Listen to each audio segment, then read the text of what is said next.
Assalamualaikum warahmatullahi wabarakatuh. Bersyukur kepada Allah Subhanahu wa taala dengan mengucap alhamdulillahirabbil alamin. Salawat dan salam kepada baginda Rasulullah Muhammad sallallahu alaihi wasallam dengan mengucap Allahumma shalli ala sayyidina Muhammadin wa ala ali sayyidina Muhammad. Sobat Quran yang dimuliakan Allah Subhanahu wa taala, selamat datang di channel Sobat Quran, sebuah channel yang membahas berbagai macam tips, tutorial dan motivasi menghafal Al-Qur'an. Dan pada kesempatan kali ini saya ingin membahas satu pertanyaan yang disampaikan oleh sahabat kita. Pertanyaannya seperti ini, saya bacakan.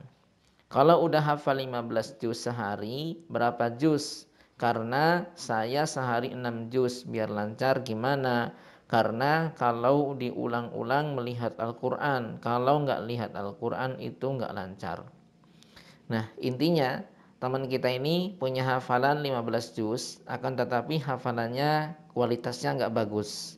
Karena kalau tidak dimurojaah dengan intip-intip mushaf, dengan tengok-tengok mushaf, itu sulit. Nah, ini menjadi tanda kualitas hafalannya kurang bagus. Nah, untuk melihat hafalan itu mungkin atau tidak mungkin gampang saja. Ketika di murojaah harus tengok-tengok intip-intip mushaf, berarti hafalan itu belum mungkin. Nah, kemarin kan ada juga yang nanya nih, hafalan yang mungkin itu seperti apa? Ya, seperti hafalan yang bisa dibaca dengan mengalir tanpa berpikir, tanpa melihat mushaf, tanpa pegang mushaf. Oke, jadi solusinya gimana nih? Untuk teman kita yang punya hafalan 15 juz, tapi murojaahnya harus lihat-lihat mushaf, harus intip-intip mushaf. Kalau saya lihat dari pertanyaan ini, beliau punya banyak waktu karena bisa murojaah sehari 6 juz. Ini sudah bagus. Maka tinggal memanage atau mengatur bagaimana cara murojaah yang baik dengan waktu yang cukup banyak. Jadi tips dari saya seperti ini. Coba Anda kelompokkan juz mana saja, juz berapa saja yang sudah lancar banget, yang sudah mungkin seperti yang saya katakan tadi, yang bisa dimurojaah tanpa intip-intip mushaf, itu juz berapa saja. Kemudian sisanya dikelompokkan di kelompok yang kedua. Maka di sini nanti Anda akan punya dua cara murojaah. Yang pertama, Anda murojaah bil ghaib, ya, tanpa pegang mushaf. Ketika Anda memurojaah juz-juz yang sudah Anda kelompokkan pada kelompok pertama tadi yang sudah lancar betul. Nah, ini bisa Anda murojaah sambil beraktivitas misalnya, atau ketika Anda tidak pegang mushaf. Ini murojaahnya bisa fleksibel. Kemudian di kelompok yang kedua, Anda siapkan waktu khusus nih. Dan Anda jangan memurojaah terlalu banyak di kelompok yang kedua.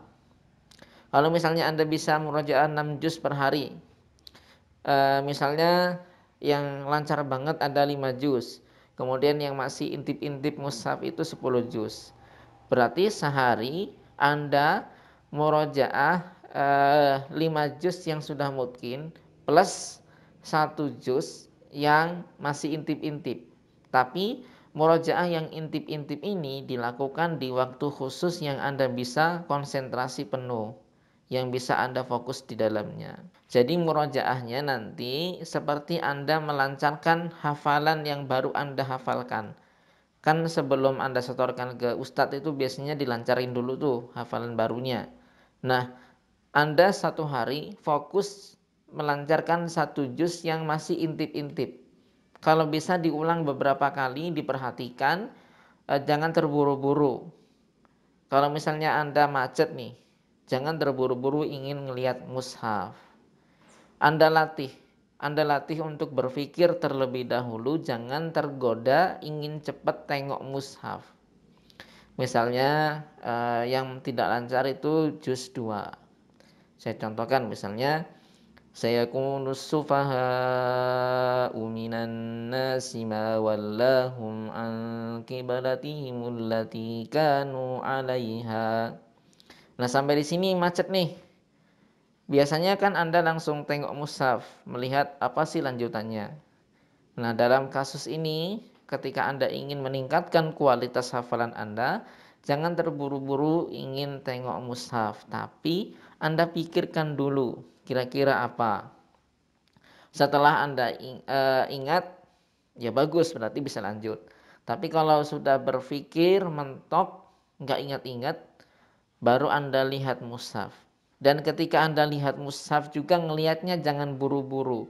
Perhatikan betul-betul, dihafalkan, kemudian dimatmatkan. Kalau bahasa Jawa itu dimatmatke. Diperhatikan betul-betul dengan teliti. Kalau perlu dikasih tanda, nggak apa-apa. Kalau saya dulu ketika melancarkan hafalan ada Quran khusus untuk murojaah yang banyak coretannya. Jadi setiap ayat yang macet yang sudah saya pikirkan dengan maksimal tapi masih belum ketemu juga lanjutannya apa, itu saya kasih tanda. Saya perhatikan, saya kasih tanda supaya melekat gitu, melekat di memori saya. Jadi besok kalau murojaah di juz yang sama, di ayat yang sama, kita sudah ingat lagi gitu. Jadi caranya seperti itu. Memang lama, makanya saya bilang juz-juz yang masih intip-intip ini di murojaah di waktu khusus. Anda sediakan waktu khusus setiap hari untuk memperbaiki satu juz per hari. Kalaupun satu juz itu masih kebanyakan, nggak cukup waktunya, nggak apa-apa, setengah juz per hari untuk memperbaiki yang intip-intip ini tadi ya. Tapi kalau yang sudah mungkin, ya tetap Anda murojaah sebanyak-banyaknya. Mudah-mudahan bisa dipahami ya. Intinya ketika kita macet pada suatu ayat, jangan terburu-buru ingin lihat mushaf. Tapi pikirkan terlebih dahulu sampai mentok. Kalau sudah mentok, baru lihat mushaf. Melihatnya pun dengan melihat yang seksama, diperhatikan betul-betul. Kalau perlu diberi tanda supaya memudahkan kita mengingat. Mudah-mudahan ada manfaatnya. Kita akan sambung kembali di video berikutnya. Jangan lupa share video ini, nyalakan lonceng notifikasinya kalau sudah subscribe. Dan jika Anda memiliki pertanyaan, permasalahan, atau ingin sharing, silakan share di kolom komentar video ini. Billahi taufik wal hidayah. Assalamualaikum warahmatullahi wabarakatuh.